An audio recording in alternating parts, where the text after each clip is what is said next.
saya tuh berasa kayak seperti nggak ada badannya gitu, nggak ada kepalanya, kayak kalau jalan itu seperti kayak nggak napak gitu Ustaz. Terus kalau misalnya saya baca kayak zikir kayak seperti itu ada seperti yang bergerak gitu kalau saya baca doa gitu, sama tangan sebelah kiri saya juga seperti ada yang muter-muter gitu. Saya tuh kayak ditakut-takutin seperti bentar lagi kamu akan meninggal atau apa gitu yang membuat saya takut gitu. Sampai saya pernah ketakutan waktu megang Al-Quran itu, saya sampai ketakutan gitu loh, kayak baca itu nggak konsen gitu.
Assalamualaikum warahmatullahi wabarakatuh. Alhamdulillah kembali lagi di segmen MFO Menyapa Rumah.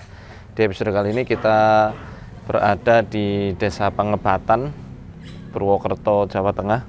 Insyaallah kita mau menyapa rumah narasumber kita yang kemungkinan kuat indikasinya punya kemampuan indigo.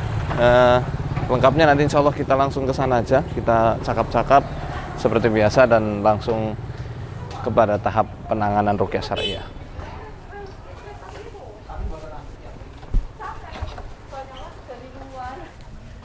Assalamualaikum.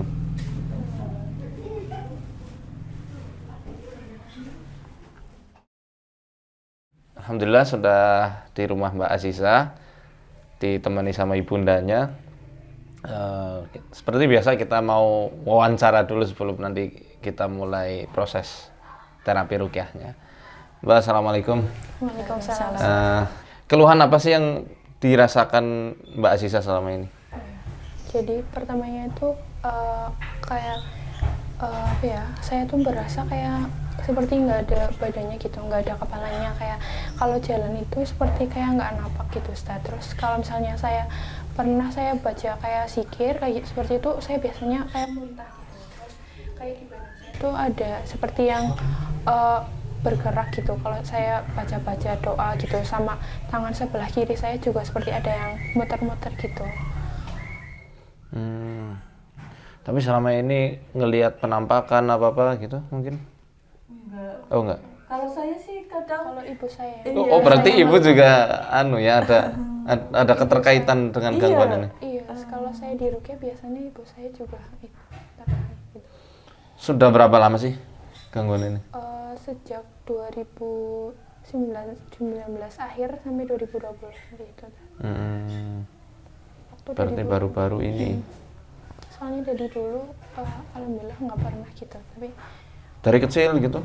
Nggak pernah ada gangguan apa-apa? nggak pernah sih. Oke, selain tadi yang muter-muter di tangan dan tadi gangguan-gangguan yang Mbak rasakan, keluhan-keluhan yang dirasakan, ada keluhan lain nggak secara fisik mungkin? Iya, kalau misalnya secara mental itu saya nggak bisa tidur. Setiap kali saya tidur itu langsung seperti ada yang ngagetin gitu loh, tidur langsung begitu, pokoknya nggak bisa tidur gitu. Terus sampai saya dibawa ke psikiater gitu, katanya saya gangguan cemas gitu, karena saya selalu merasa cemas, tapi seringnya itu maghrib sampai malam gitu Ustaz. Jadi kayak saya tuh kayak ditakut-takutin seperti bentar lagi kamu akan meninggal atau apa gitu yang membuat saya takut gitu. Sampai saya pernah ketakutan waktu megang Al-Quran itu, saya sampai ketakutan gitu loh, kayak baca itu nggak konsen gitu. Menarik ini, banyak orang-orang yang merasakan kayak Mbak. wah telo mending mati gitu. Iya, sering. Sebenarnya meninggal, akhirnya takut untuk ngapa-ngapain. Jadi sebenarnya ini untuk pemirsa yang ada di rumah nih, kita ingat mati itu baik, bahkan dianjurkan oleh Rasulullah SAW. Akan tetapi ingat mati yang baik dan cerdas, yang sesuai sunnah Rasul adalah yang meningkatkan semangat kita untuk beramal soleh di dunia. Tapi kalau ingat mati tapi membuat hati kita terteror, selalu takut, selalu panik dan sedih, gundah gulana, galau tidak jelas, itu dari setan, bukan dari ingat mati yang dianjurkan oleh Rasulullah SAW. Ini 2019 ada kejadian apa kok sampai akhirnya seperti ini? Jadi awalnya itu saya kan rantau itu di luar kota, terus di sana saya ngekos gitu, terus habis itu saya nggak bisa tidur, terus ketakutan di kos gitu, terus kemana-mana takut. lemas gitu, rasanya tuh kayak setiap hari tuh tiba-tiba lemas kayak mau pingsan gitu. Tapi kalau teman saya bawa saya ke dokter itu saya nggak kenapa-napa gitu. Jadi dokternya juga bingung, saya udah sering di tes apa aja kayak rekam jantung, terus apa ya, semuanya dicekin itu normal menurut semua. dokter itu kamu nggak ada sakitnya gitu, tapi saya sering merasa lemas gitu, terus Kejang. iya, terus setelah itu saya diruqyah gitu, terus apa ada yang reaksinya, ada yang nangis, terus ada juga yang saya seperti bergerak-gerak seperti ular seperti itu, terus kayak jinnya bisa ditanyain juga gitu. Kita langsung ruqyah aja kalau kayak gitu. Bismillah. أعوذ بالله السميع العليم من الشيطان الرجيم من همزه ونفخه ونفثه بسم الله الرحمن الرحيم الحمد لله رب العالمين الرحمن الرحيم مالك يوم الدين إياك نعبد وإياك نستعين اهدنا الصراط المستقيم صراط الذين أنعمت عليهم غير المغضوب عليهم ولا الضالين بسم الله الرحمن الرحيم ألف لام ميم ذلك الكتاب لا ريب فيه هدى للمتقين الذين يؤمنون بالغيب ويقيمون الصلاة ومما رزقناهم ينفقون والذين يؤمنون بما أنزل إليك وما أنزل من قبلك وبالآخرة هم يوقنون أولئك على هدى من ربهم وأولئك هم المفلحون أعوذ بالله من الشيطان الرجيم قل من كان عدوا لجبريل فإنه نزله على قلبك بإذن الله مصدقا لما بين يديه وهدى وبشرى للمؤمنين من كان عدوا لله وملائكته ورسله وجبريل وميكال فإن الله عدو للكافرين ولقد أنزلنا إليك آيات بينات وما يكفر بها إلا الفاسقون أو كلما عاهدوا عهدا نبذه فريق منهم بل أكثرهم لا يؤمنون ولما جاءهم رسول من عند الله مصدق لما معهم نبذ فريق من الذين أوتوا كتاب الله وراء ظهورهم كأنهم لا يعلمون واتبعوا ما تتلو الشياطين على ملك سليمان وما كفر سليمان ولكن الشياطين كفروا يعلمون الناس السحر وما أنزل على الملكين ببابل هاروت وماروت وما يعلمان من أحد حتى يقولا إنما نحن فتنة فلا تكفر فيتعلمون منهما ما يفرقون به بين المرء وزوجه وما هم بضارين به من أحد إلا بإذن الله ويتعلمون ما يضرهم ولا ينفعهم ولقد علموا لمن اشتراه ما له في الآخرة من خلاق ولبئس ما شروا به أنفسهم لو كانوا يعلمون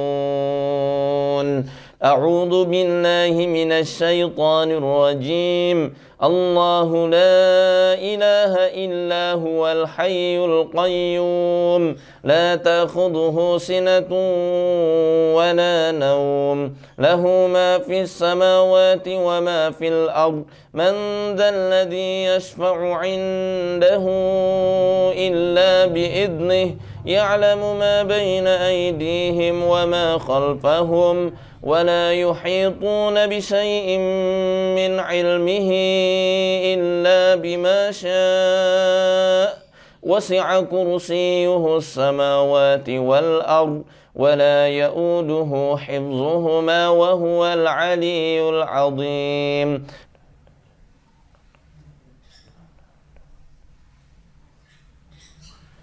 Ya, udah. Enggak sana, Pak. Duduk sana. Dari tadi yang kita lakukan, kita ruqyah. Mungkin penyebab utama yang pertama kali bikin gangguan ini muncul, Mbak pernah dapat kata-kata yang tidak enak dari siapa mungkin? Dari adiknya. Sering bertengkar sama adiknya. Adik kandung? Iya. Laki perempuan? Perempuan. Dianya sedih banget. Itu nusuk banget Iya. ke dalam hati dan itu masih ada sampai sekarang tusukan itu.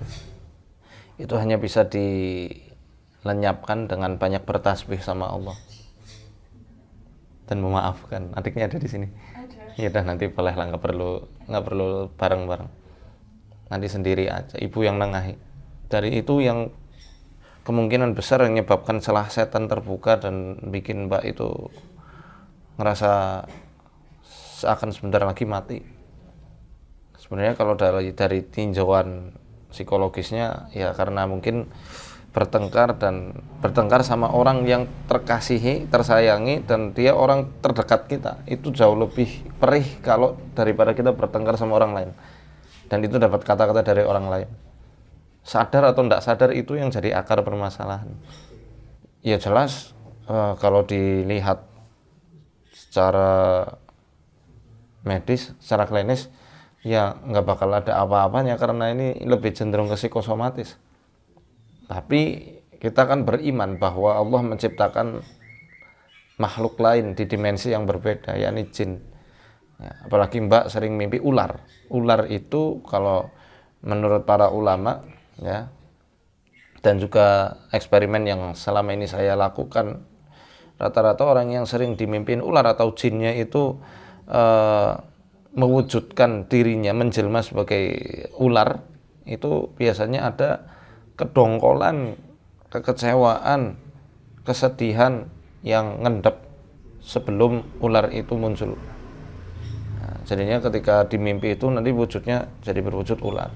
Harimau juga ada lagi, anjing itu apa, kera itu apa, ada tafsiran masing-masing dari itu semua. Tadi Mbak saya rasa waktu terakhir itu agak sesek ya. Iya. Sesek sama nangis gitu. Ya. Tapi insya Allah dari tangisan itu, tusukan-tusukan itu kan yang namanya ucapan itu kadang melesat atau menembus apa yang tidak ditembus oleh jarum. Jadi ibaratnya punya energi tersendiri. Nah, kalau bahasa kita sebenarnya mirip ain, tapi ini bukan ain ya. Kalau ain itu kan ungkapan kekaguman yang diucapkan secara spontan bisa merusak apa yang dipuji, merusak apa yang dipandang. Tapi itu murni karena ungkapan kekaguman. Adapun kalau ungkapan kebencian atau yang semisal, itu juga bisa berpengaruh. Makanya kita disuruh berhati-hati sekali dalam berkata-kata, sumpah serapah itu jangan sampai melaknat. Ya melaknat itu ya, nyumpahi lah kalau bahasa kita ya, sumpah serapah kepada harta, anak-anak, saudara kandung, atau orang tua ke anak. Karena itu akan, ya hati-hati itu, soalnya itu nembus, betul-betul nembus. Ini yang kadang-kadang nggak apa atau lewat dari perhatian para peruqyah juga, bahwa ucapan itu bisa ngena, ya efeknya ya seperti gangguan metafisik. Dan ketika ucapan itu ngelesat, energinya betul-betul menghujam kepada apa yang dia ucapkan, apa yang dia sumpahi, ya setan di situ akan ikutan dekem. Makanya mewujudkan diri seperti ular. Sekarang insya Allah udah hilang. Ya. Kerasa pengen nangis ya rasanya. Tadi nangis sama muntahnya, kepalanya nggak enak gitu. Sekarang apa yang Mbak rasa?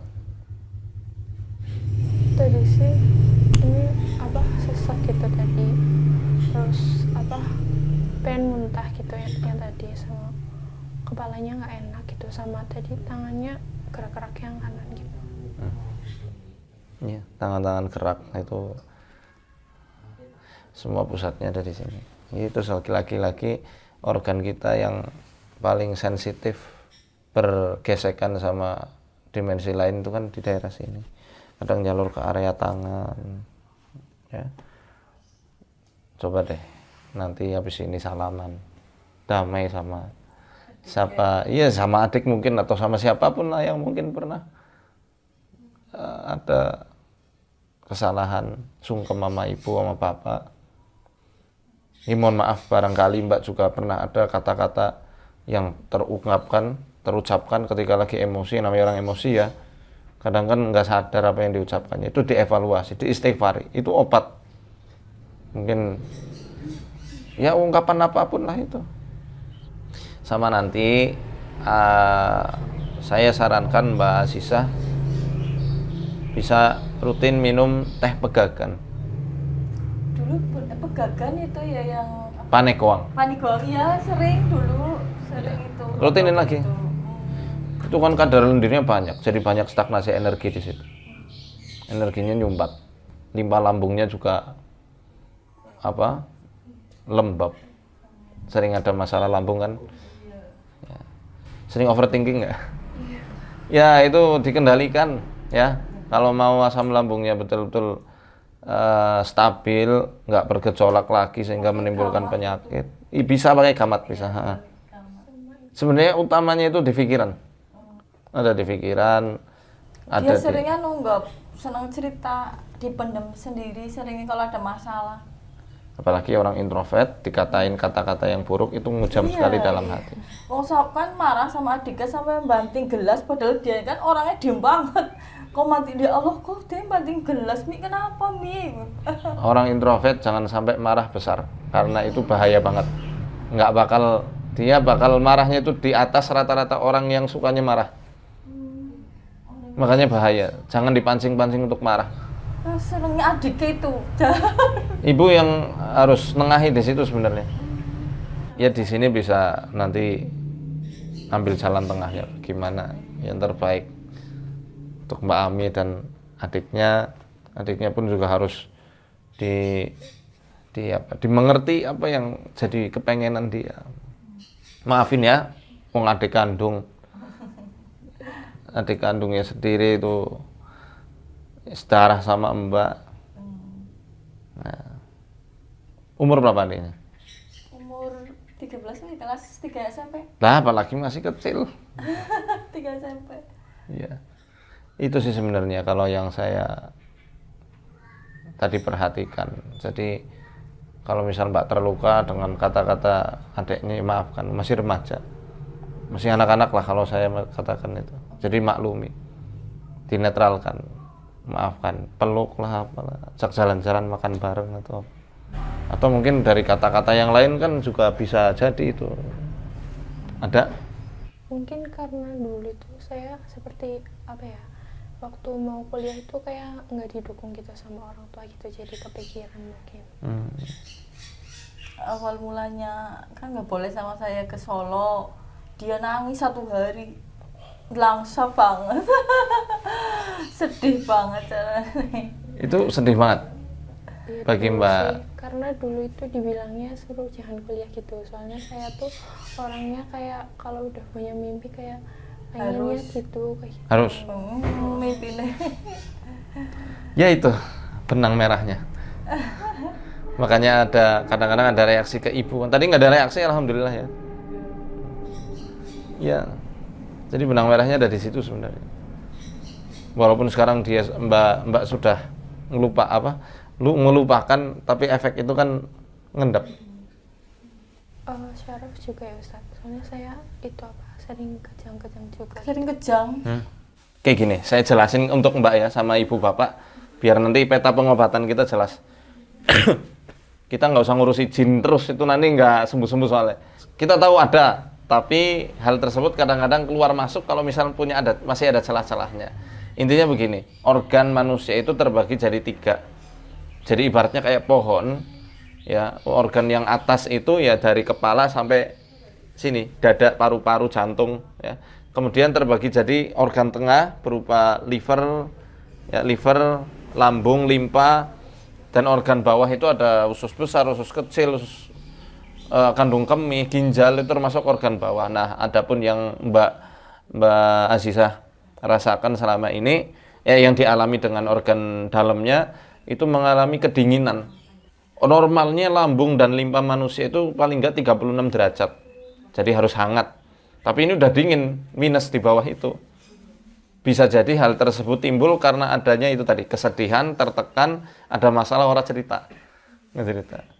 Nah, jadi yang menyebabkan banyak lendir juga di daerah limpa lambung sampai ke bawah, ke usus kecil, ke usus besar, itu yang jadikan akhirnya terjadi kejang-kejang atau epilepsi.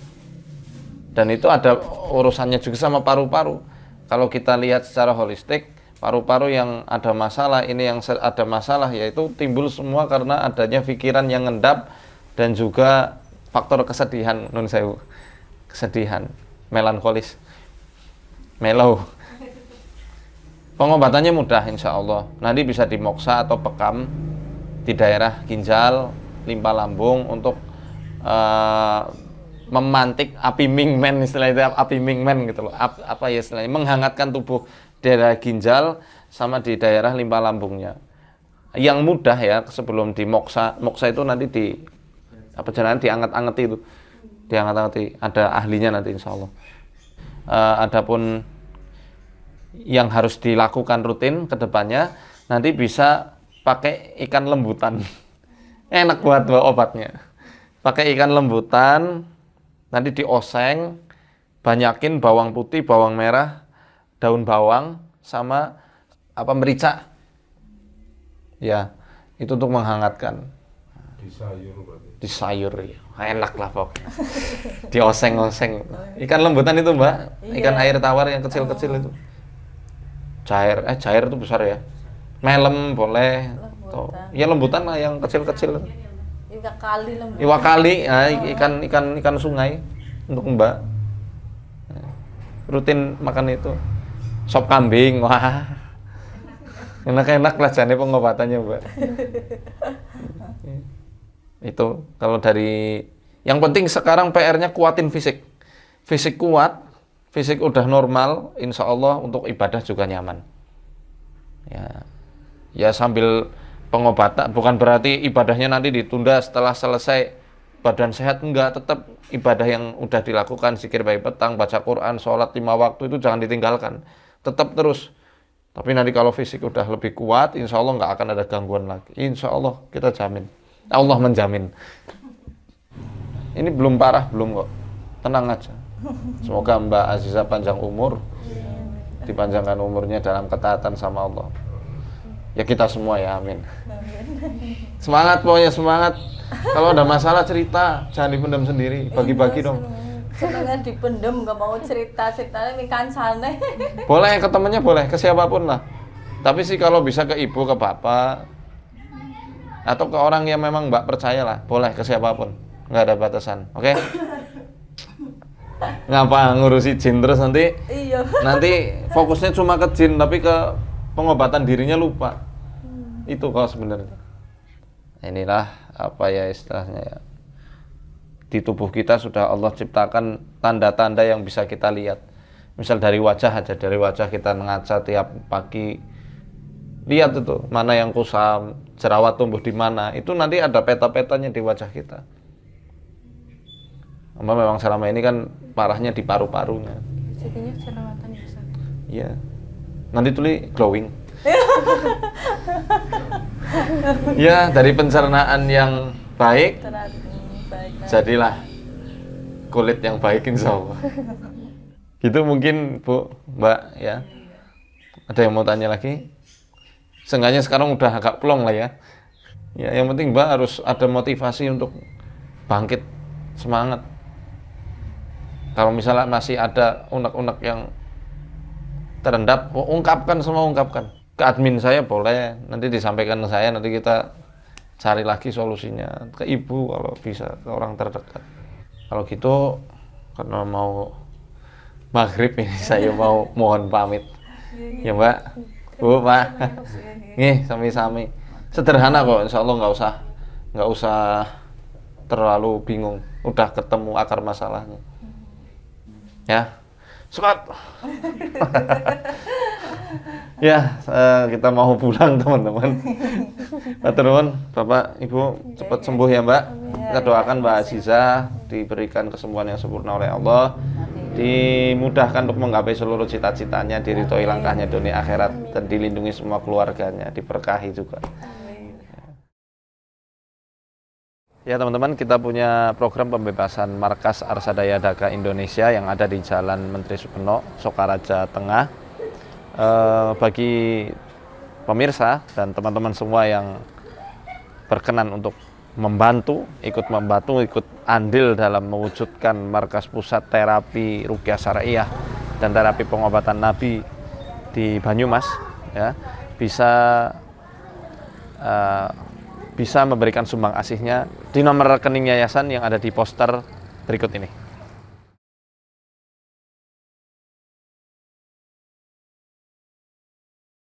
Ikuti terus channel Muhammad Faizal Official. Arsadani Allah yakum lakum. Assalamualaikum warahmatullahi wabarakatuh.